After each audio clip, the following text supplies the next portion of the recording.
Di dunia sepak bola, banyak banget pemain hebat yang dikenang karena skillnya, karena trofinya. Tapi coba deh pikir, berapa banyak yang diingat karena senyumannya? Nah, hari ini kita bakal bahas salah satu yang paling istimewa, Ronaldinho. Seorang jenius yang memainkan sepak bola dengan cara yang, iya, bikin kita semua ikut tersenyum. Kedengarannya mustahil banget kan? Apalagi di tengah panasnya persaingan olahraga. Tapi justru disinilah kita harus mulai cerita soal keajaiban Ronaldinho. Dari sebuah momen di mana dia melakukan sesuatu yang benar-benar di luar nalar. Coba bayangin ya, Santiago Bernabeu, markasnya Real Madrid. Ini salah satu tempat paling neraka buat pemain FC Barcelona. Dan malam itu di panggung rivalitas terpanas, El Clasico, bakal ada satu orang yang mencuri pertunjukan. Oke, jadi cerita kita dimulai di sini, di jantung persaingan abadi antara Real Madrid dan Barcelona. Di sebuah arena di mana selama 90 menit yang ada cuma kebencian dan gengsi yang dipertaruhkan. Malam itu Barcelona bukan cuma menang, mereka benar-benar mendominasi. Lihat aja statistiknya, tembakan 20-5. Ini bukan sekedar pertandingan, ini udah kayak pameran seni. Dan di pusatnya ada seorang Ronaldinho yang waktu itu umurnya 25 tahun, lagi di puncak-puncaknya. Dan dialah sang maestro di balik semuanya.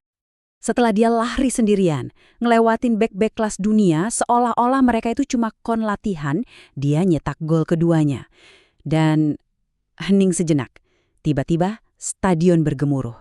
Bukan cemoohan, tapi tepuk tangan riuh dari puluhan ribu fans rival. Saat itu, mereka nggak lihat jersey musuh. Yang mereka lihat cuma kejeniusan yang murni. Dan tahu nggak apa yang paling gila? Ronaldinho sendiri saking asyiknya main, dia bahkan nggak sadar kalau dapat penghormatan bersejarah itu. Dia baru tahu pas nonton siaran ulang di TV. Ini nunjukin siapa dia sebenarnya. Dia main untuk kesenangan, bukan untuk pengakuan. Pertanyaannya sekarang, gimana ceritanya dia bisa sampai ke level di mana musuh bebuyutan pun respek sama dia? Nah, untuk itu kita harus mundur sedikit. Kita kembali ke tempat di mana legenda ini dibentuk, di Porto Alegre, Brasil. Untuk bisa ngerti sihirnya, kita mulai dari satu angka. Angka yang kedengarannya kayak mitos, hampir nggak mungkin terjadi. 23. Yap, Anda nggak salah dengar. Satu pertandingan, timnya menang 23-0. Dan sekali lagi, semua golnya dicetak sama anak kuris berumur 13 tahun ini.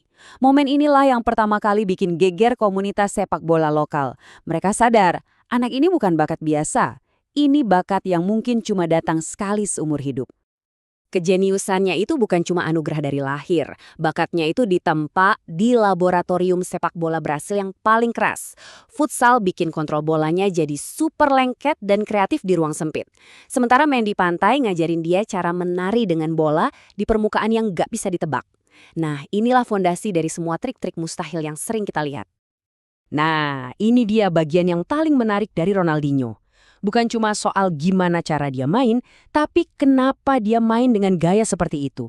Ada filosofi yang dalam di balik setiap gerakannya. Ronaldinho itu ibarat duta besar global buat Joga Bonito. Ini bukan sekedar taktik main bola, ini adalah ekspresi budaya. Saat sepak bola Eropa mulai kaku dan pragmatis, dia datang buat ngingetin dunia kalau sepak bola itu pada dasarnya adalah sebuah permainan.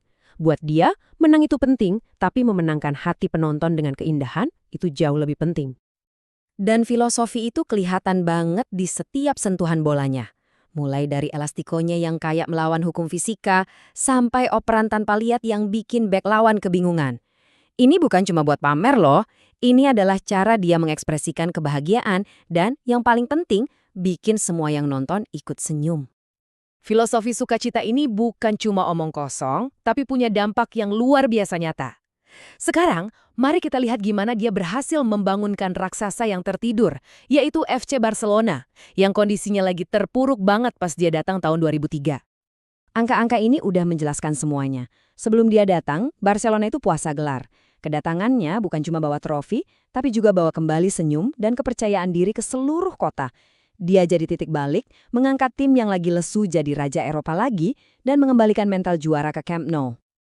Tapi, dampaknya itu jauh lebih besar dari sekedar piala. Dia juga menanam benih untuk masa depan klub. Dan gak ada yang lebih ngerasain ini selain seorang superstar muda yang dia bimbing secara langsung. Jadi, ini poin pentingnya. Dia bukan cuma menang untuk Barcelona. Dia ikut membangun masa depan Barcelona. Dia melihat ada bakat luar biasa dalam diri Messi yang waktu itu masih sangat pemalu dan dia memastikan seluruh dunia juga bakal melihatnya. Momen asis untuk gol pertama Messi itu, wah, itu seperti serah terima tongkat estafet dari satu legenda ke legenda berikutnya.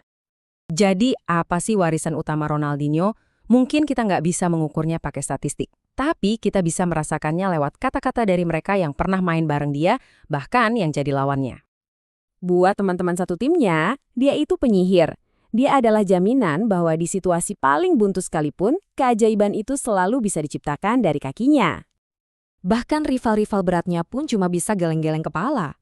Mereka mengagumi kehebatannya yang kelihatan enteng banget. Mereka nggak cuma lihat pemain hebat, tapi juga kepribadiannya yang super positif di lapangan. Para legenda lain mengakui kalau dia itu paket komplit. Dia bukan cuma jago gocek sendirian, dia juga seorang pemain tim yang mematikan. Dapat pengakuan dari seorang Zinedine Zidane, itu udah cukup jadi bukti segalanya. Pada akhirnya, warisan Ronaldinho itu bukan diukur dari berapa banyak piala di lemarinya, tapi dari berapa banyak senyuman yang dia ciptakan. Dia mengingatkan kita semua kalau sepak bola itu pada intinya adalah permainan yang harusnya dinikmati. Dia bikin kita semua jatuh cinta lagi sama sepak bola. Pertanyaan ini yang bikin kita sadar betapa langka dan spesialnya seorang Ronaldinho. Seorang pemain yang nggak cuma mengubah sejarah sebuah klub, tapi juga mengubah perasaan kita saat nonton sepak bola. Seorang jenius sejati yang bermain dengan sepenuh hatinya.